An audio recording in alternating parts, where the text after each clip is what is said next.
হাজী সাহেব যদি হজে গিয়ে মারা যায়, যারা হজ করবে তারা যদি হজে গিয়ে মারা যায়, সহিহ বুখারীর 1266 1267 দুটোটা হাদিসে আছে।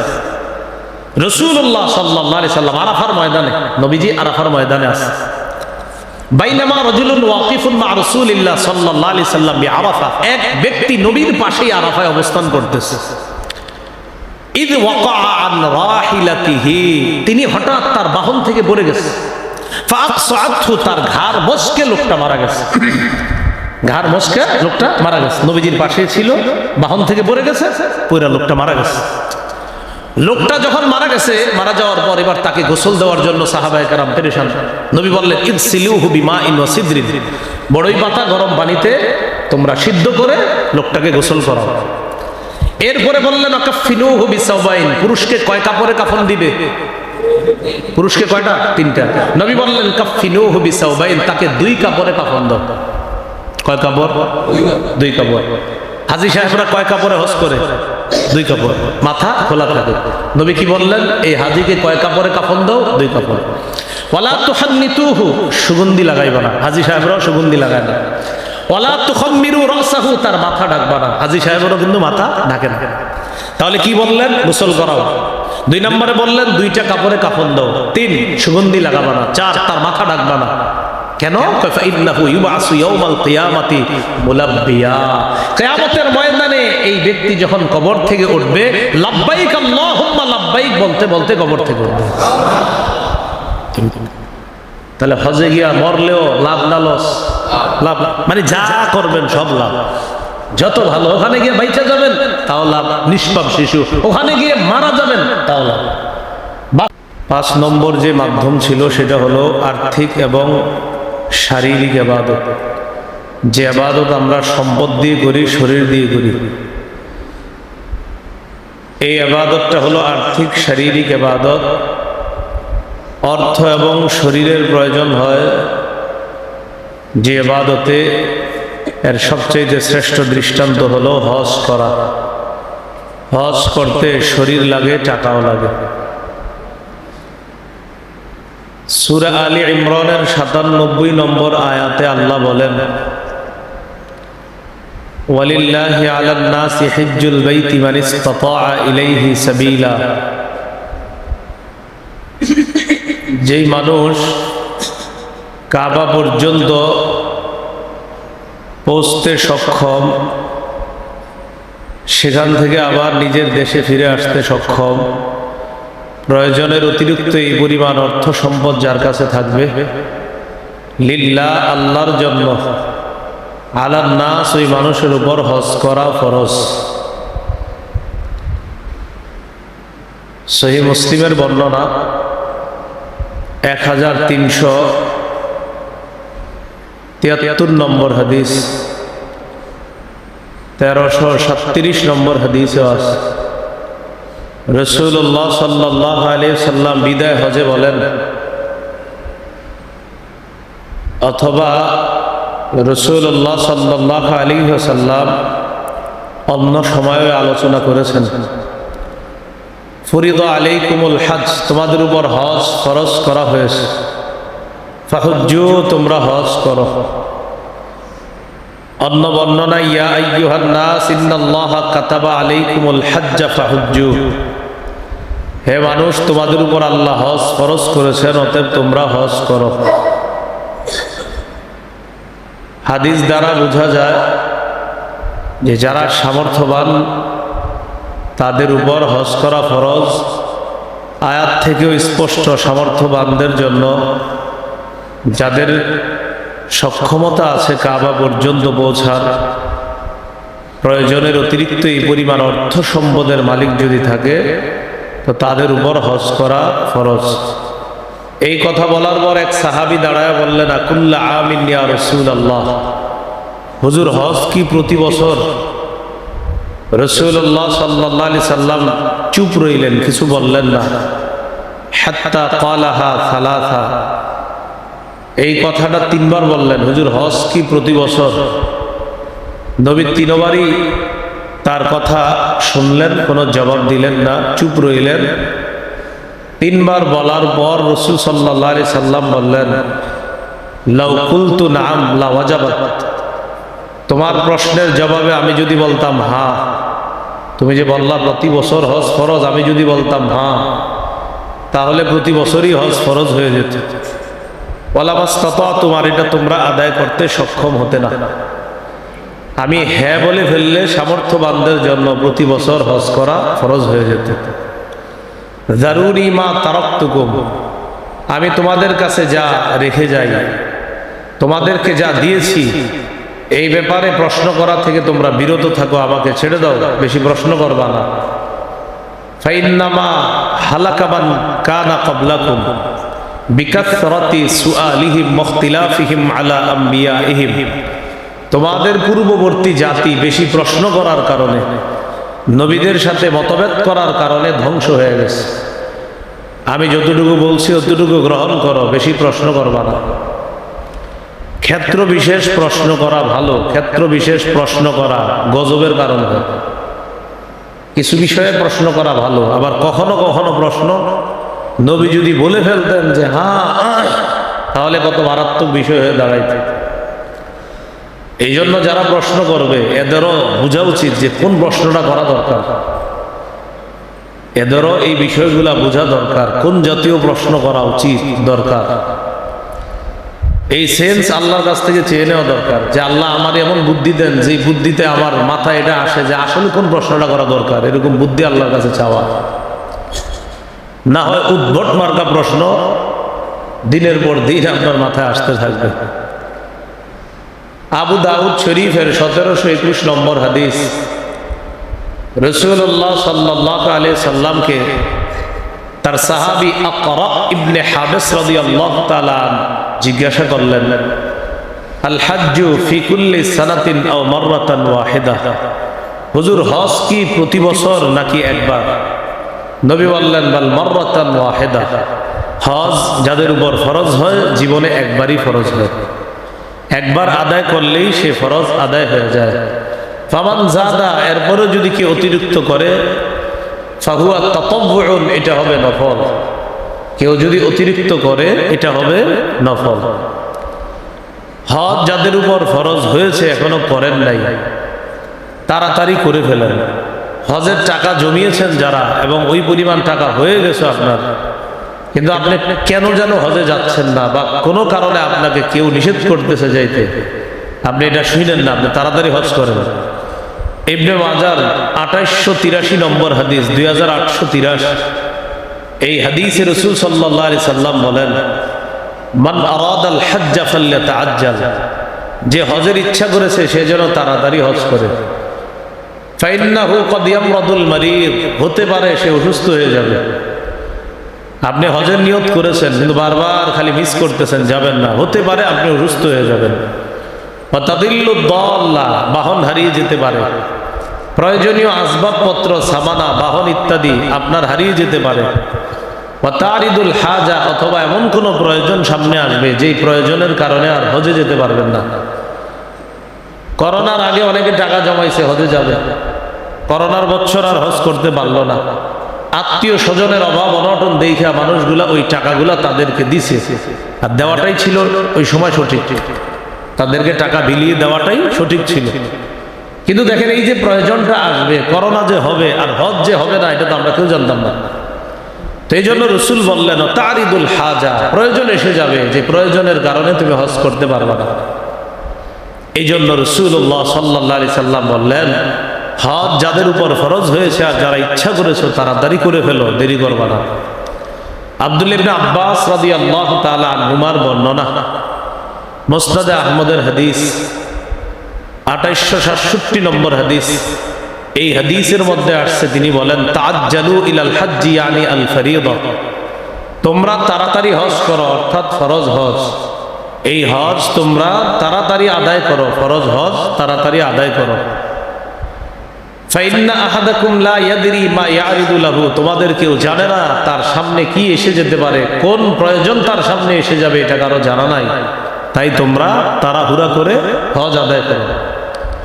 হাদিসে কুদসি, সহিহ ইবনে হিব্বান হাদিসের একটা কিতাব, এই কিতাবে হাদিসে কুদসি মানে আল্লাহর বক্তব্য রাসূল সাল্লাল্লাহু আলাইহি সাল্লাম আমাদেরকে শুনিয়ে দিচ্ছেন। আল্লাহ তাআলা বলেন, ইন্না আবদান কাদ সাহহাহতু লাহু জিসমা, আমার এক বান্দা, যে বান্দার শরীরটা আমি সুস্থ রাখছি, ওয়া ওয়াসসাতু আলাইহি ফিল মাঈশা, তাকে আমি জীবন ধারণের উপকরণ হিসাবে যথেষ্ট টাকা পয়সা, অর্থনৈতিক অবস্থা আমি তাকে দান করেছি, সচ্ছলতা দান করেছি, যেই সচ্ছলতা দিয়ে সে তার জীবন ধারণ করতে পারে সুন্দরভাবে, সে তার জীবনে চলতে পারে খুব সুন্দরভাবে, এবং এই পরিমাণ সক্ষমতা দান করেছি তার জীবন উপকরণের যা যা প্রয়োজন, এই প্রয়োজন আদি পূরণ করার পরেও হজে যাওয়ার মতো সামর্থ্য তার আছে। তামজি আলাইহি খামসাতু আওয়াম, এইভাবে 5 বছর কেটে গেছে। আমি আমার এক বান্দার শরীর সুস্থ রাখছি, আমি তাকে যথেষ্ট টাকা পয়সা দান করেছি, যেই টাকা পয়সা দিয়ে পরিবারের জীবিকা নির্বাহ করার পাশাপাশি সে হজে যেতে পারত। এইভাবে 5 বছর কেটে গেছে, সে আল্লাহ ইয়াফিদু ইলাইয়া, আমার কাছে আসে না, হজে আসে না। লা মাহরুম, সে হতভাগা, সে বঞ্চিত, সে কপাল ভরা।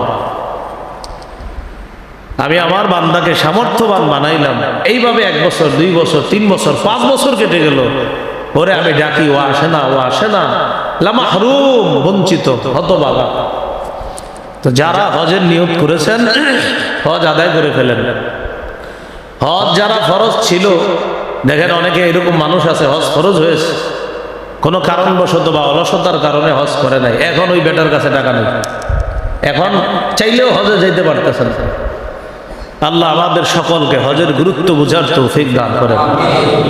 হজ ইসলামের এমন বিধান যে হজ ফরজ মানে এটা ফরজ, মানে এই ইবাদতটা মানুষ রোজা আর নামাজ নামক ইবাদতের গুরুত্ব খুব দেয়, রোজার গুরুত্ব খুব দেয়, নামাজটাও খুব গুরুত্ব দেয়। বাকি 2টা টাকা পয়সা লাগে, এটা হলো যাকাত আর এটা হলো হজ। এই 2টা একদম শিথিলতা অবলম্বন করে। হজের ক্ষেত্রে আপনার সেম মেয়ে বিয়ে দেয় নাই, এই জাতীয় উদ্ভট কথাবার্তা কোত্থেকে প্রসব হয় আল্লাহ ভালো জানে। প্রসব বুঝেননি, যেটা দুনিয়াতে আগে ছিল না, এই মাত্র প্রসব হয়েছে। মেয়ে বিয়ে দিবে এই জন্য জান, আপনি কে বলছেন এই কথা? এটার সাথে এটা সম্পর্ক কি? তো এই উদ্ভট কথাবার্তা এই মানুষগুলা বলে, আল্লাহ হেফাজত করেন। হজ আর যাকাত এই 2 ক্ষেত্রে মানুষ যত পারে বাহানা করে, এমন ভাবে ওলামায়ে কেরামের কাছে গিয়ে মাসালা জিজ্ঞাসা করবে যেন আলেম বলে, হ্যাঁ আপনার হজে যাওয়া লাগবে না, আপনার যাকাত দিতে হবে না। এটা আলেমের কিচ্ছু হবে না, আপনি যেভাবে বলবেন উনি তো এমনি বলবেন। কিন্তু উনি কি এমন ভাবে উপস্থাপন করে যে মনে হয় যে হুজুর বলে দিছে দেখা ওনার আর যাকাতটা দেওয়া লাগবে না। আপনি তো বলছেন এমন ভাবে যাতে যাকাত দেওয়া না লাগে, আপনি বলছেন এমন ভাবে যাতে হজ করা না লাগে, কিন্তু আপনি তো জানেন যে হজ করা লাগবে, আপনি তো জানেন যাকাত দেওয়া লাগবে, তো বলে এমন ভাবে যাতে ওনার যাকাত দেওয়া না লাগে। উনি ভাবতেছে হুজুর ওনারে জান্নাতে নিয়ে যাবে। তো এই কথার কোনো সুযোগ নাই। যাকাত দিয়ে ফেসবুকে দে যে আলহামদুলিল্লাহ গরিব অসহায়দের জন্য কিছু করে খুব ভালো লাগতেছে, খুব ভালো লাগতেছে নিজেকে, ফেসবুকে দিয়ে লেখে গতকাল রাত 8টার দিকে অসহায় গরিব দুঃখীদের মাঝে যাকাতের শাড়ি লুঙ্গি বিলিয়ে খুব ভালো লাগতেছে আলহামদুলিল্লাহ। 30,000 টাকার শাড়ি এবং লুঙ্গি বিলাইলাম, তাও কোন দোকান থেকে? যে দোকানের সামনে লেখা থাকে এখানে যাকাতের শাড়ি ও লুঙ্গি পাওয়া যায় 260 টাকা। এখন আরো বাড়তে পারে কম বেশি, আগে ছিল কমন 260।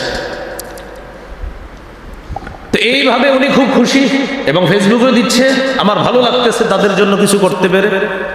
যাকাত ফরজ হয়েছে ওনার উপরে 1 লাখ, দিছি 20,000, রইল কত না? উনি খুব ভালো লাগতেছে ওনার। এই জন্য যাকাত আরেকটা হলো হজ, এই 2টাতে টাকা পয়সা লাগে, তো মানুষ এই 2টাতে শিথিলতা অবলম্বন করে। এটা করবেন না, আল্লাহ হেফাজত করেন। এই জাতীয় মানসিকতা থেকে আল্লাহ আমাদের সকলকে বেঁচে থাকার তৌফিক দান করেন। আব্দুল্লাহ ইবনে ওমর রাদিয়াল্লাহু তাআলা আনহুমা বর্ণনা, তিনি বলেন রাসূলুল্লাহ সাল্লাল্লাহু আলাইহি সাল্লাম বলেছেন, ইসতামতিউ বিহাদাল বাইত, তোমরা হজ উমরা আদায়ের মাধ্যমে এই ঘর দ্বারা উপকৃত হও, কাবা ঘরের থেকে উপকৃত হও। কদ হুদিমা মাররাতাইন, কাবা 2 বার ধ্বংস করা হয়েছে। রাসূল বলেন ওয়াইরফাউ ফিস সালিসা, 3য় বার ধ্বংসের পর কাবা উঠিয়ে নেওয়া হবে, আর চাইলে উপকৃত হতে পারবা না। 2 বার ধ্বংস করা হয়েছে, আরেকবার ধ্বংস করার পর এটা উঠিয়ে নেওয়া হবে। তোমরা এই কাবার মাধ্যমে উপকৃত হও। ওমর ইবনুল খাত্তাব রাদিয়াল্লাহু তাআলা আনহু বলেন, মান আতাকাল হাজ্জা ফালাম ইয়াহুজ্জা, যে ব্যক্তি হজের সামর্থ্য রাখে কিন্তু হজ করে না, ফামাতা ইয়াহুদিয়ান আও নাসরানিয়ান ফাসাওয়াউন আলাইহি মাতা ইয়াহুদিয়ান আও নাসরানিয়ান, সে ইহুদি হয়ে মারা যাক বা খ্রিস্টান হয়ে মারা যাক, এতে আল্লাহর কিছু আসে যায় না।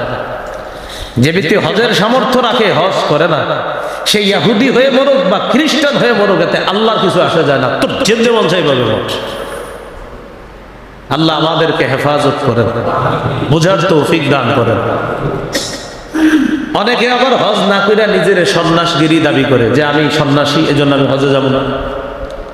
হজে যাইতে অনেক টাকা লাগে, মানুষ দেখে ফেলবে, সেখানে গিয়ে দেখবে আমি আল্লাহর সামনে দাঁড়াইছি, লাব্বাইক বলতেছি, কতটা মানুষের সামনে এই দেখানো ইবাদত আমি করবো না, উনি সন্ন্যাসী। আবার অনেকে যুক্তি দেয় ছবি তুলতে হবে হজে গেলে, এই জন্য উনি হজে যাবে না। প্রয়োজন যারা ছবি তোলার পক্ষে, আমরাও না, কিন্তু প্রয়োজন পাসপোর্টের ছবি কি অপ্রয়োজন না প্রয়োজন? যেই ব্যক্তি এই কথাটা বলে যে ছবি তুলতে হবে এই জন্য হজে যাব না, আমি খালি ওনার দলিলগুলো দেখতে চাই, জমি জমার, এই যে জমি জমার দলিল আছে না, আমার খুব মন চায় যে হযরত আপনার জমি জমার দলিলগুলো একটু দেখতে চাই। তো যুক্তি ছবি তুলতে হবে এই জন্য হজে যাবে না। লাখ লাখ মানুষ আছে এরকম এরকম যারা মানসিকতা হলো এটা, মানুষই তো করে ফেলছে, এরা হজে যাওয়ার পক্ষে। আবু দাউদের 1729 নম্বর হাদিস, রাসূল সাল্লাল্লাহু আলাইহি সাল্লাম বলেন, লা সুরুরাতা ফিল ইসলাম, ইসলামে এই জাতীয় সন্ন্যাসবাদীর কোনো জায়গা নাই। মুসনাদে আহমদে ডাইরেক্ট আসছে যে হজের ফরজ অস্বীকার করে নিজের সন্ন্যাসগিরি দাবি করা, এই সন্ন্যাসগিরি ইসলামের মধ্যে নাই। তাহলে হজ ফরজ, এই ফরজ আদায় না করে নিজের মনে করা যে আমি তো অনেক বড় সন্ন্যাসী, এটার সুযোগ ইসলামের মধ্যে নাই। আল্লাহ যাদেরকে হজের সামর্থ্য দিয়েছে তারা সবাই আমরা নিয়ত করে ফেলি, এবং যারা নিয়ত করেছি আমাদের সকলকে যেন আল্লাহ হজ্জে মাবরুর নসিব করেন। হজের ফজিলত, হজের ফজিলতের ক্ষেত্রে কয়েকটি হাদিস আমরা মনে রাখবো। একটা ফজিলত হলো, কেউ যদি হজ করে সেখানে গিয়ে যদি অশ্লীল কথাবার্তা এবং অশ্লীল কাজকর্ম না করে, তিরমিজির বর্ণনা 811 নম্বর হাদিস, রাসূলুল্লাহ সাল্লাল্লাহু আলাইহি সাল্লাম বলেন, মান হাজ্জা, যে ব্যক্তি হজ করে, ফালাম ইয়ারফুস ওয়ালাম ইয়াফসুক, সে যদি অশ্লীল কথা না বলে, অশ্লীল কর্ম না করে, গফিরা লাহু মা তাকদ্দামা মিন যামবিহি, তার আগের সব গুনাহ মাফ হয়ে যাবে। সহিহ বুখারীর বর্ণনা 1521 নম্বর হাদিস। এই হাদিসে আসছে রাসূলুল্লাহ সাল্লাল্লাহু আলাইহি সাল্লাম বলেন, মান হাজ্জা লিল্লাহ, যে ব্যক্তি আল্লাহর জন্য হজ করে, ফালাম ইয়ারফুস ওয়ালাম ইয়াফসুক, সে ব্যক্তি যদি অশ্লীল কথাবার্তা না বলে, অশ্লীল কাজকর্ম না করে, রাজাআ কায়াউমিন ওয়ালাদাতহু উম্মুহু, সে এমন ভাবে হজ থেকে ফিরে আসবে যেন তার মা তাকে আজকে জন্ম দিয়েছে। মা সন্তানকে জন্ম দেয় যেদিন, সেদিন ওই শিশু যেমন নিষ্পাপ, এই নিষ্পাপ শিশুর মতো হাজী সাহেব হজ করে তার স্বদেশে প্রত্যাবর্তন করে।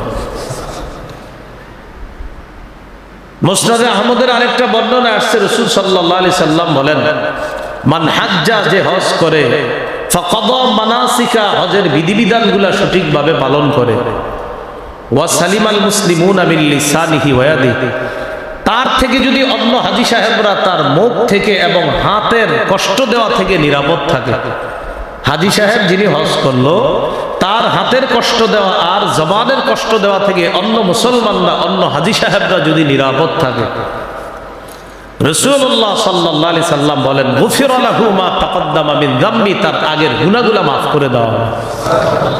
হজে যারা যাবেন, যাওয়ার পর সেখানে অনেক মানুষ পাবেন, একদল তো হাজী পাবেন, আরেক দল পাবেন মক্কা মদিনার আশেপাশে ব্যবসায়ী।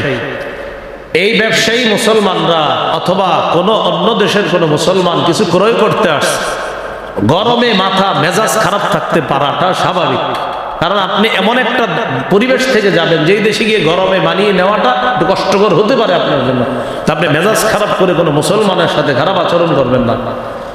বিশেষ করে তওয়াফ করার সময় তখন এমন অবস্থা বর্তমানে যে আরেকজনকে ধাক্কা দিয়ে দুই পাশ থেকে কি মরলো না বাঁচলো সেটা দেখার সময় নেই, আমার হজরে আসওয়াদে চুমা দিতে হবে। হজরে আসওয়াদে আরেক মুসলমানকে কষ্ট দিয়ে চুমা দেওয়ার কথা আপনাকে ইসলাম বলে নাই। হজরে আসওয়াদে যদি পারেন, যদি আল্লাহ সৌভাগ্য দান করে, যদি নসিবে রাখে চুমা দিবেন। সেটা আপনি কোনো মুসলমানকে কষ্ট দিয়ে নয়, আপনারা চান্স খুঁজবেন, সুযোগ খুঁজবেন।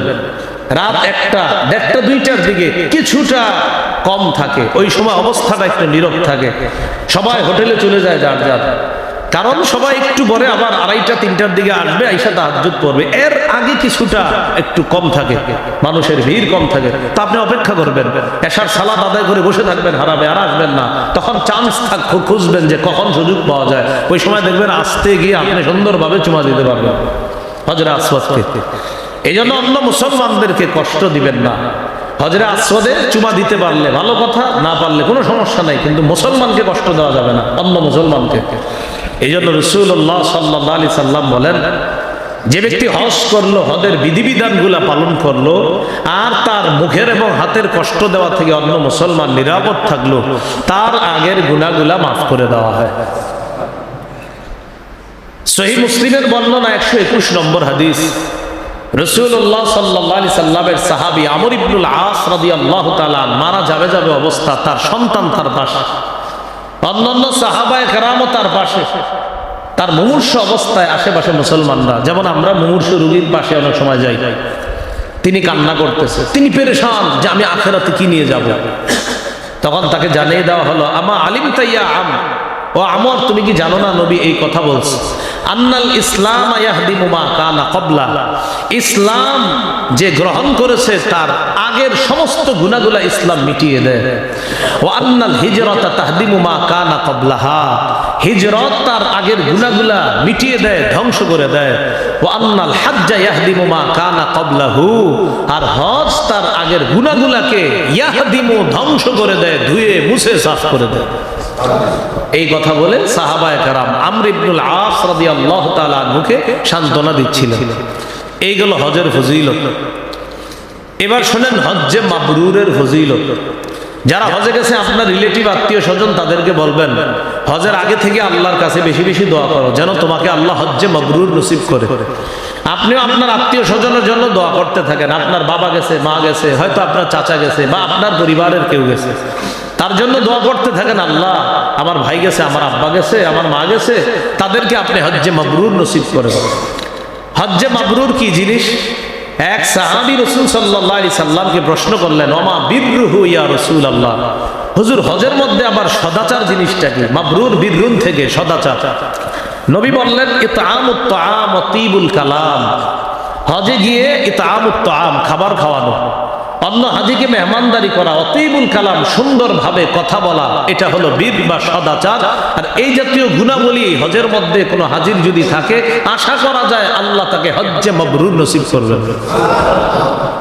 হজ্জে মাবরুর নসিব করবে। যারা গেছে বুদ্ধি দিয়ে দেন, 50 রিয়াল, 20 রিয়াল, 30 রিয়াল দিয়ে বলেন কিছু খেজুর কিনতে, খেজুর কিনে বা যতটুকু সামর্থ্য আছে খেজুর কিনে আপনার আরাফা থেকে যখন মুজদালিফায় যাবে মুসলমানরা, সেখানে দাঁড়ায় থাকতে বলতে পারেন। সেখানে আপনার দাঁড়ায় দাঁড়ায় খেজুর নিয়ে বলবে যে ইয়া হাজ্জি বলে বলবে মেহমানদারি গ্রহণ করো, যে তাফাদ্দল তাফাদ্দল ইয়া হাজ্জি তাফাদ্দল, এদিকে আসেন মেহমানদারি গ্রহণ করো, বাস এতটুকু বললেই হবে। আপনার যতটুকু সামর্থ্য, বাস ওই পরিমাণ খেজুর আপনি এই নিয়তে দিচ্ছেন যে আমি হাজিদের মেহমানদারি করতেছি। আর সেখানেও মেহমানদারি হয়, আপনার লেখা দুয়ুফুল বাইত, যে আল্লাহর ঘরের মেহমানগণ, প্রত্যেক প্যাকেট, প্রায় প্যাকেটের উপরে লেখা দুয়ুফুল বাইত, আল্লাহর ঘরের মেহমানগণ। আমি আরাফা থেকে মুজদালিফায় যাচ্ছিলাম, প্রায় 8 কিলোর উপরে, তো হেঁটে হেঁটে আমি আরাফা থেকে মুজদালিফায় গেছি। তো সেখানে যাওয়ার সময় হঠাৎ একজন বলতেছে ইয়া হাজ্জি, তো পুরো রাস্তায় বলতেছে। হঠাৎ একজনের আওয়াজ শুনে আমি বাম দিকে তাকাইলাম, তাকায় দেখি আমি যেই মাদ্রাসায় শারিফিয়ায় পড়াই, ওখানের এক উস্তাদ বলতেছে ইয়া হাজ্জি তাফাদ্দল। উনি দাঁড়ায় দাঁড়ায়, ওনার মা ওনার পাশে হুইল চেয়ারে বসা, আর উনি হাজিদের মেহমানদারি করতেছে, আমাদের মাদ্রাসার উস্তাদ। আমি গেলাম, হযরত আপনি এখানে? ভাই সুযোগ নিলাম হাজিদের মেহমানদারি। তো হাজিদের মেহমানদারি যতটুকু আছে সামর্থ্য, 20 রিয়াল, 10 রিয়াল, 50 রিয়াল, যতটুকু সামর্থ্য, আপনি ওই মোবাইলটা না চাইয়া আপনার আত্মীয় স্বজনের কাছে ফোনে তো বলবেন মোবাইল আইনেন, ওইটাই নেন, ওইটাই না বললে বললেন যে ওখানে মেহমানদারি করে। আল্লাহ আমাদের সকলকে বুঝার তৌফিক দান করেন, যেন তাদের হজ্জে মাবরুর, যারা এবছর হজ করবে, আল্লাহ সকলকে যেন হজ্জে মাবরুর নসিব করেন। এবার হজ্জে মাবরুরের কি ফজিলত? সহিহ বুখারীর বর্ণনা 1773 নম্বর হাদিস। এই হাদিসের মধ্যে আসছে রাসূলুল্লাহ সাল্লাল্লাহু আলাইহি ওয়াসাল্লাম বলেন, আল উমরাতু ইলাল উমরাতি কাফফারাতুন লিমা বাইনাহুমা। এক উমরা আর আরেক উমরার মাঝে যে গুনাহগুলা হয়, এই গুনাহগুলা পরবর্তী উমরা ওই গুনাহের কাফফারা হয়ে যায়। এক উমরা আরেক উমরা মাঝের গুনাহ এটা কাফফারা হয়ে যায়।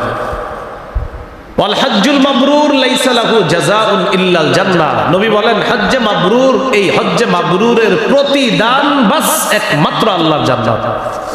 হজ্জে মাবরুরের প্রতিদান আল্লাহ জান্নাত। বলেন হজ্জে মাবরুরের প্রতিদান কি? আল্লাহর জান্নাত। তিরমিজির বর্ণনা 810 নম্বর হাদিস। এই হাদিসে আসছে রাসূল সাল্লাল্লাহু আলাইহি সাল্লাম বলেন, তাবিউ বাইনাল হজ্জি ওয়াল উমরা। তোমরা হজ উমরা একটার পর আরেকটা করো, মানে একই সফরে হজ উমরা করার উৎসাহ দেওয়া হয়েছে। হজ উমরা তোমরা একটার পর আরেকটা করো। হজ উমরা একটা হজ আছে যে হজকে বলা হয় হজ্জে তামাত্তু, যেটা সাধারণত আমাদের দেশের হাজী সাহেবরা বেশি করে। সেটা হলো যাবে, যাওয়ার পর উমরা করবে, উমরা করার পর ইহরাম খুলে উনি আবার আপনার সাধারণ জীবন যাপন করবে, এরপর আবার হজের ইহরাম বাঁধবে। এটাকে বলা হয় হজ্জে তামাত্তু। আরেকটা আছে আপনার হজ্জে কিরান, এটাও অনেক দামি হজ।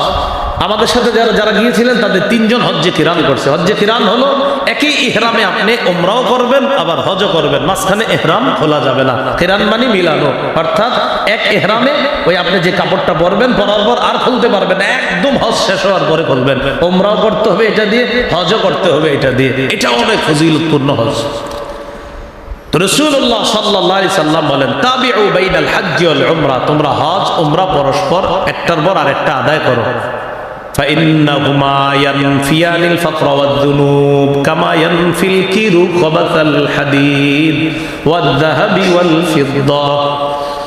কামারের হাপর, লোহা স্বর্ণ আর রূপার ময়লা জং যেইভাবে দূর করে, হজ উমরা মানুষের দারিদ্রতা এবং গুনাহগুলা এইভাবে দূর করে দেয়।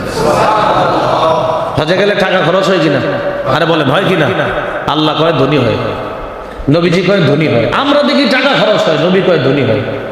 হজে গেলে টাকা খরচ হয় না, নবীজি কয় দারিদ্রতা দূর হয়। আমি আপনি দেখতেছি 7 লাখ চলে যাচ্ছে, নবীজি কয় দারিদ্রতা দূর হচ্ছে।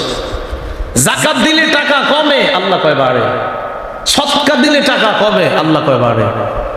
বস্তুবাদী যারা, তারা আপনাকে শিখাবে সুদে টাকা বাড়ে, আল্লাহ কয় কমে। তারা আপনাকে বলবে যাকাতে টাকা কমে, আল্লাহ বলে বাড়ে। এরা আপনাকে শিখাবে সুদে বাড়ে, আল্লাহ বলে কমে। আর এরা আপনাকে শিখাবে যাকাতে তোমার টাকা কমবে, আল্লাহ বলে বাড়বে। কার কথা সঠিক? হ্যাঁ, আল্লাহ অবশ্যই। মান আসদাকু মিনাল্লাহি হাদিসা। আল্লাহর চেয়ে আবার অধিক সত্যবাদী কে আছে? রাসূলুল্লাহ সাল্লাল্লাহু আলাইহি সাল্লাম বলেন, হজ উমরা তোমরা একটার পর আরেকটা আদায় করো। হজ উমরা তোমাদের দারিদ্রতা আর তোমাদের গুনাহগুলা ধুয়ে মুছে সাফ করে দিবে। এটা ইয়াকিন করা। এইজন্য আল্লাহ বলছে কোরআনে, লিয়াশহাদু মানাফিআ লাহুম। যারা হজে যায় তারা যেন মানাফিআ লাহুম, তাদের জন্য যে উপকারী সমূহ, বলছে মানাফি মানে উপকারিতা সমূহ, হাজারো উপকারিতার মধ্যে গিয়ে তারা যেন উপস্থিত হয়। হজে যাওয়া মানে অসংখ্য অগণিত উপকারের মধ্যে গিয়ে তিনি উপস্থিত হয়। যাদের হজের সামর্থ্য আছে, আল্লাহ তাদেরকে দ্রুত হজ করার তৌফিক দান করেন। এই হলো আপনার হজ্জে মাবরুর। শেষে রাসূল বলেন, ওয়ালাইসা লিল হাজ্জাতিল মাবরুরাতি সাওয়াবুন ইল্লাল জান্নাহ। হজ্জে মাবরুরের প্রতিদান একমাত্র আল্লাহর জান্নাত। আল্লাহ আমাদের সকলকে, যারা হজের নিয়ত করেছি, আমাদেরকে যেন আল্লাহ হজ্জে মাবরুর নসিব করেন। হজ্জে মাবরুর শ্রেষ্ঠ ইবাদত। হজ্জে মাবরুর এই জিলহজ মাসের একটা শ্রেষ্ঠ ইবাদত। সহিহ বুখারীর বর্ণনা 26 নম্বর হাদিস। রাসূলুল্লাহ সাল্লাল্লাহু আলাইহি সাল্লামকে প্রশ্ন করা হলো, আইয়ুল আমালি আফযালু ইয়া রাসূলুল্লাহ, কোন আমল সবচেয়ে শ্রেষ্ঠ? নবী বললেন, ঈমানুন বিল্লাহি ওয়া রাসূলিহি, আল্লাহর প্রতি রাসূলের প্রতি বিশ্বাস স্থাপন করা সবচেয়ে শ্রেষ্ঠ আমল। কিলা সুম্মা মাযা, প্রশ্ন করা হলো এরপর কোনটা? রাসূলুল্লাহ সাল্লাল্লাহু আলাইহি সাল্লাম বললেন, আল জিহাদ, এরপর হলো আল্লাহর রাস্তায় জিহাদ করা। কিলা সুম্মা মাযা, প্রশ্ন করা হলো এরপর কোনটা? নবীজি বললেন, আল হজ্জুল মাবরুর, এরপর হলো হজ্জে মাবরুর। যদি আল্লাহ কাউকে নসিব করে দেয়, আল্লাহ যদি কারো ভাগ্যে হজ্জে মাবরুর নসিব করে দেয়, এটা হলো শ্রেষ্ঠ আমলের একটা আমল, যে আমল আল্লাহ তাকে করার তৌফিক দান করছে। তাহলে হজ্জে মাবরুর শ্রেষ্ঠ একটা আমল। হজ্জে মাবরুরের ব্যাপারে একটা হাদিস আসছে, রাসূলুল্লাহ সাল্লাল্লাহু আলাইহি সাল্লাম বলেন, নবীজিকে প্রশ্ন করা হয়েছে আইয়ুল আমালি আফজল, যে হাদিসটা বললাম এখানে আছে আইয়ুল আমাল, আরেক হাদিস আইয়ুল আমাল, বুখারীতে আছে, কোন আমল সবচেয়ে শ্রেষ্ঠ? তো নবী বললেন ঈমান, আল্লাহর প্রতি ঈমান আনা, এরপর জিহাদ করা, এরপর বললেন হাজ্জাতুল বাররাহ, সেখানে আছে।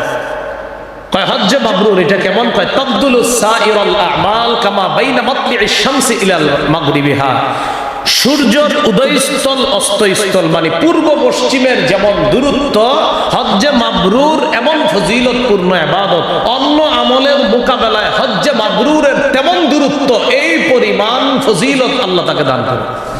মানে অন্যগুলাও ফজিলত আছে, কিন্তু পূর্ব পশ্চিমের দূরত্ব, অন্যগুলাও ফজিলতপূর্ণ, কিন্তু এত দূরত্ব যে হজ্জে মাবরুর এত ফজিলতপূর্ণ ইবাদত। এইগুলো হজ্জে মাবরুরের ব্যাপারে আলোচনা। নারীরা যদি হজ্জে মাবরুর করতে পারে, নারীরা, কোন নারীকে যদি আল্লাহ হজ্জে মাবরুর নসিব করে, জিহাদের ময়দানে একদম মুসলমান পুরুষরা অস্ত্র নিয়ে জিহাদ করলে যে সওয়াব, নারী হজ্জে মাবরুর করলে সেই সওয়াব। সহিহ বুখারীর 1520 নম্বর হাদিস, আম্মা জান আয়েশা সিদ্দিকা রাদিয়াল্লাহু তাআলা আনহা রাসূল সাল্লাল্লাহু আলাইহি সাল্লামকে বললেন, নারাল জিহাদ আফজালাল আমালি ইয়া রাসূলুল্লাহ আফালা নুজাহিদু। হুজুর, আমরা তো জিহাদকে সর্বশ্রেষ্ঠ ইবাদত মনে করি, সর্বশ্রেষ্ঠ আমল, আমরা কি জিহাদ করব না? আমরা নারীরা কি জিহাদ করব না? নবী বললেন লা, না, তোমরা জিহাদ করবে না। ওয়ালাকিন্না আফজালাল জিহাদ আল হাজ্জুল মাবরুর, তোমরা নারীরা যারা, তোমাদের শ্রেষ্ঠ জিহাদ হলো, তোমাদের সর্বশ্রেষ্ঠ জিহাদ হলো হজ্জে মাবরুর করা। তোমাদের কোন নারী যদি হজ্জে মাবরুর করতে পারে, তাহলে আল্লাহ তাকে সর্বশ্রেষ্ঠ জিহাদের সওয়াব দান করবে। দুর্বল নারী, তাদের জন্য, আপনার দুর্বল নারী যারা, এদের জন্য জিহাদ হলো হজ করা, উমরা করা। এক হাদিসে আছে রাসূল সাল্লাল্লাহু আলাইহি সাল্লাম বলেন, জিহাদুল কাবীর ওয়াদ-দাঈফ ওয়াল মারআ, বৃদ্ধ মানুষের জিহাদ, ওয়াদ-দাঈফ দুর্বলের জিহাদ, ওয়াল মারআ নারীর জিহাদ, আল হাজ্জু ওয়াল উমরা, হজ এবং উমরা করা। মুরব্বী মানুষ যারা আর হজে যেতে পারতেছে না, জিহাদে যাওয়ার, মুরব্বী একদম বুড়া হয়ে গেছে, এখন জিহাদে যাওয়ার কোনো সুযোগ নাই, সামর্থ্য নাই, শক্তি নাই, নবী বলেন জিহাদুল কাবীর, মুরব্বীদের জিহাদ হলো হজ উমরা, নারীর জিহাদ হলো হজ উমরা, দুর্বলের জিহাদ হলো হজ উমরা। এটা মজার হাদিস শুনেন, এক সাহাবী নবীর কাছে আসার পর বলতেছে ইন্নী জাবান, হুজুর আমি ভীরু, আমি ভীরু, অর্থাৎ আমি ভয় পাই বেশি। ইন্নী দাঈফ, আমি দুর্বল, অর্থাৎ আমি এতই দুর্বল, আমি ভয় পাই জিহাদে গেলে আমি কিছু পারবো কিনা। আসলে উনি দুর্বল ছিলেন। তো নবীজি তার হালাত দেখে বুঝতে পারছে যে উনি আসলে জিহাদে যাওয়ার মতো সামর্থ্যবান না। তখন নবী তাকে বললেন হালুম্মা ইলাল জিহাদ ইলা শাওকাতা ফি, আসো তোমার এমন এক জিহাদের কথা বলি, যেই জিহাদে অস্ত্র শস্ত্র নাই, শত্রুও নাই, কোনো আঘাতের সম্ভাবনাও নাই, এমন এক জিহাদ আছে। সেটা কি? আল হাজ্জু, সেটা হলো হজ করা। তুমি যদি হজ করো, আল্লাহ তোমাকে জিহাদের সওয়াব দান করবে। কারণ উনি দুর্বল ছিলেন। হাজী সাহেব এবং উমরা আদায়কারীগণ আল্লাহর প্রতিনিধি। সুবহানাল্লাহ। কার প্রতিনিধি? আল্লাহ।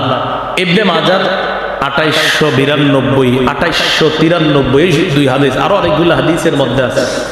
রাসূলুল্লাহ সাল্লাল্লাহু আলাইহি সাল্লাম বলেন আল গাজী ওয়াল হাজ ওয়াল মু'তামির ওয়াবদুল্লাহ, আল্লাহর রাস্তার মুজাহিদ, হাজী সাহেব এবং উমরা আদায়কারীগণ আল্লাহর প্রতিনিধি। পরের হাদিসে রাসূল বলেন আল হুজ্জাজ ওয়াল উম্মার ওয়াফদুল্লাহ, হাজী সাহেব আর উমরা আদায়কারীগণ আল্লাহর প্রতিনিধি। এবার দেখেন মজার কথাটা নবী বলে দাহুম ফাআজাবুহু, আল্লাহ তাদেরকে ডেকেছে, তারা আল্লাহর ডাকে সাড়া দিয়েছে। সুবহানাল্লাহ। ভাই যারা হজ করছেন না, হজ ফরজ হওয়ার পরেও কথাটা মন দিয়ে শুনেন কি বলে, আদাহুম ফাদাআহুম, আল্লাহ তাদেরকে ডেকেছে হাদিদেরকে, ফাআজাবুহু, তারা আল্লাহর ডাকে সাড়া দিয়েছে। এবার নবী বলে তারা যেহেতু আল্লাহর ডাকে সাড়া দিয়ে সেখানে গিয়েছে, এবার শোনো, সাআলুহু ফাআতাহুম, বলেন তো কে ডেকেছে প্রথমে? আল্লাহ। সাড়া দিয়েছে কারা? হাজি আর উমরা আদায়কারীগণ। এবার নবী বলেন সাআলুহু, এবার তারা আল্লাহর কাছে যাই চেয়েছে, আতাহুম, আল্লাহ তাই দিয়ে দিয়েছে। ডেকেছে আল্লাহ, গিয়েছে তারা, চেয়েছে তারা, দিয়েছে আল্লাহ। ডেকেছেন আল্লাহ, গিয়েছে তারা, ডেকেছেন আল্লাহ, আহ্বানে সাড়া দিয়েছে তারা, এবার তারা ডেকেছে, আল্লাহ তাদের আহ্বানে সাড়া দিয়েছে। এই জন্য হাজি সাহেব উমরা আদায়কারীগণ আল্লাহর প্রতিনিধি। হাজি সাহেবকে আল্লাহ মাফ করে, আর হাজি যার জন্য মাফ চায় তাকেও আল্লাহ মাফ করে। রাসূলুল্লাহ সাল্লাল্লাহু আলাইহি সাল্লাম বলেন, ইয়াগফিরুল্লাহু লিল হাজ ওয়া লিমান ইস্তাগফার লাহুল হাজ। আল্লাহ হাজিকেও মাফ করে, আর হাজি যার জন্য মাফ চায় আল্লাহ তাকেও মাফ করে। যারা হজে গেছে আপনার পরিচিত, সবাইরে আপনার ফোন যদি দেয় দোয়া চাইবেন, ভাই আপনি আপনার জন্য আল্লাহর কাছে বললেন আল্লাহ আমারে মাফ করেন, আর আমার নামটা নিয়ে বললেন যে আল্লাহ আমারেও যেন আল্লাহ মাফ করে। হাজি সাহেব আপনি কিন্তু আল্লাহর কাছে আমার নামটা নিয়েন, কারণ রাসূল বলছে আল্লাহ হাজিকেও মাফ করে, আর হাজি যার জন্য মাফ চায় আল্লাহ তাকেও মাফ করে। হাজি সাহেব আমি কিন্তু আপনার কাছে দোয়া চাইলাম, আপনি কিন্তু আমার নামটা নিয়ে দোয়া করবেন। এরকম আমরা বলবো, বলি ইনশাআল্লাহ। হাজি সাহেবদেরকে বই ফোন দিয়ে কিছু বলবো না যে এটা আনেন ওটা আনেন, এগুলা না বলে বলবো আমার জন্য দোয়া করবেন। এটা সবচেয়ে বড় কথা না? বলেন যে আমার জন্য দোয়া করবেন, আল্লাহ যেন আমারে মাফ করে। ভাই ইয়াকিন করেন, রাসূল বলছে হাজি যার জন্য আল্লাহরে বলবে আল্লাহ আমার ওই ভাইটারে মাফ করেন, আল্লাহ মাফ করে দিবেন। হজে গেলে টাকা খরচ হয়, হজে গেলে কষ্ট হয়, হজে গেলে আপনার একটু কষ্ট তো হয়। এই কষ্ট আর এই টাকা পয়সা খরচে কি হবে? আম্মা জান আয়েশা সিদ্দিকা রাদিয়াল্লাহু তাআলা আনহাকে আল্লাহ রাসূল বললেন, ইন্নালাকি মিনাল আজরি আলা কদরি নাসাবিকি ওয়া নাফাকাতিকি। আয়েশা, যেই পরিমাণ কষ্ট আর টাকা খরচ করেছো হজের মধ্যে, অর্থ খরচ করেছো, এই পরিমাণ সওয়াব আল্লাহ প্রতিটা অর্থ প্রতিটা কষ্টের সওয়াব আল্লাহ দান করবে। হজের তো একটা সওয়াব আছে, আবার কষ্টেরও সওয়াব, আবার টাকা পয়সারও সওয়াব। প্রতিটা টাকার সওয়াবও দিবে, কষ্টেরও সওয়াব আছে, আবার হজের তো আলাদা সওয়াব আছে। হাজি সাহেব যদি হজে গিয়ে মারা যায়, যারা হজ করবে তারা যদি হজে গিয়ে মারা যায়, সহিহ বুখারীর 1266 1267 দুটোটা হাদিসে আছে। রাসূলুল্লাহ সাল্লাল্লাহু আলাইহি সাল্লাম আরাফার ময়দানে, নবীজি আরাফার ময়দানে আছে। বাইনামা রাজুলুন ওয়াকিফুন মা রাসূলিল্লাহ সাল্লাল্লাহু আলাইহি সাল্লাম বিআরাফা, এক ব্যক্তি নবীর পাশেই আরাফায় অবস্থান করতেছে। ইদ ওয়াকা আন রাহিলাতিহি, তিনি হঠাৎ তার বাহন থেকে পড়ে গেছে। ফাআকসাতহু, তার ঘাড় মচকে লোকটা মারা গেছে। ঘাড় মচকে লোকটা মারা গেছে, নবীজির পাশেই ছিল, বাহন থেকে পড়ে গেছে, পুরা লোকটা মারা গেছে। লোকটা যখন মারা গেছে, মারা যাওয়ার পর এবার তাকে গোসল দেওয়ার জন্য সাহাবায়ে কেরাম পেরেশান। নবী বললেন, ইগসিলুহু বিমাইন ওয়া সিদরিন, বড়ই পাতা গরম পানিতে তোমরা সিদ্ধ করে লোকটাকে গোসল করাও। এরপরে বললেন, আকাফিনুহু বিসাওবাইন, পুরুষকে কয় কাপড়ে কাফন দিবে? পুরুষকে কয়টা? 3টা। নবী বললেন, কাফিনুহু বিসাওবাইন, তাকে 2 কাপড়ে কাফন দাও। কয় কাপড়? 2 কাপড়। হাজি সাহেবরা কয় কাপড়ে হজ করে? 2 কাপড়, মাথা খোলা থাকে। নবী কি বললেন? এই হাজিকে কয় কাপড়ে কাফন দাও? 2 কাপড়। ওয়ালা তুহান্নিতুহু, সুগন্ধি লাগাইবা না, হাজি সাহেবরাও সুগন্ধি লাগায় না। ওয়ালা তুখাম্মিরু রাসাহু, তার মাথা ঢাকবা না, হাজি সাহেবরাও কিন্তু মাথা ঢাকে না। তাহলে কি বললেন? গোসল করাও। 2 নম্বরে বললেন 2টা কাপড়ে কাফন দাও। 3, সুগন্ধি লাগাবা না। 4, তার মাথা ঢাকবা না। কেন? ফাইন্নাহু ইউবাসু ইয়াউমাল কিয়ামাতি মুলাব্বিয়া, কিয়ামতের ময়দানে এই ব্যক্তি যখন কবর থেকে উঠবে, লাব্বাইক আল্লাহুম্মা লাব্বাইক বলতে বলতে কবর থেকে উঠবে। তাহলে হজে গিয়া মরলেও লাভ না লস? লাভ, মানে যা করবেন সব লাভ। যত ভালো, ওখানে গিয়ে বাইচা যাবেন তাও লাভ, নিষ্পাপ শিশু, ওখানে গিয়ে মারা যাবেন তাও লাভ। বাঁচলে নিষ্পাপ শিশু, মারা যাবেন, বাঁচলে নিষ্পাপ শিশু, আর মারা যাবেন ওই অবস্থায় আপনি কবর থেকে উঠবেন। এবার দেখেন, আপনি বাংলাদেশ থেকে রওনা করছেন হজের উদ্দেশ্যে, বা পৃথিবীর যেই দেশ থেকে যারা রওনা করে, রাসূলুল্লাহ সাল্লাল্লাহু আলাইহি সাল্লাম বলেন, মান মাতা মান খারাজা হাজ্জান, যে ব্যক্তি হজের উদ্দেশ্যে বের হয়েছে, ফামাতা, মারা গেছে, কুতিবা লাহু আজরুল হাজ্জি ইলা ইয়াউমিল কিয়ামা, তার আমলনামায় হাজির সওয়াব লেখা হবে কিয়ামত পর্যন্ত। ওয়া মান খারাজা মুতামিরান, প্রিয় মুসল্লি ভাইরা, করেন একটু হজ উমরা করেন। কি বলতেছে দেখেন, মান খারাজা মুতামিরা, যে উমরার উদ্দেশ্যে বের হয়েছে, যাদের সামর্থ্য একটু কম আছে, আপনি মনে হইতেছে যে আমার তো সামর্থ্য বেশি নেই, উমরা করেন, ফামাতা, লোকটা মারা গেছে, উমরার উদ্দেশ্যে বের হয়ে লোকটা মারা গেছে, কুতিবা লাহু আজরুল মুতামিরি ইলা ইয়াউমিল কিয়ামা, তার আমলনামায় উমরাকারীর সওয়াব কিয়ামত পর্যন্ত লেখা হবে। ওয়ামান খারাজা গাজিয়ান ফামাতা, যে ব্যক্তি জিহাদের উদ্দেশ্যে বের হয়েছে আর পথিমধ্যে মারা যায়, কুতিবা লাহু আজরুল গাজি ইলা ইয়াউমিল কিয়ামা, কিয়ামত পর্যন্ত তার আমলনামায় মুজাহিদের সওয়াব লিপিবদ্ধ করা হবে।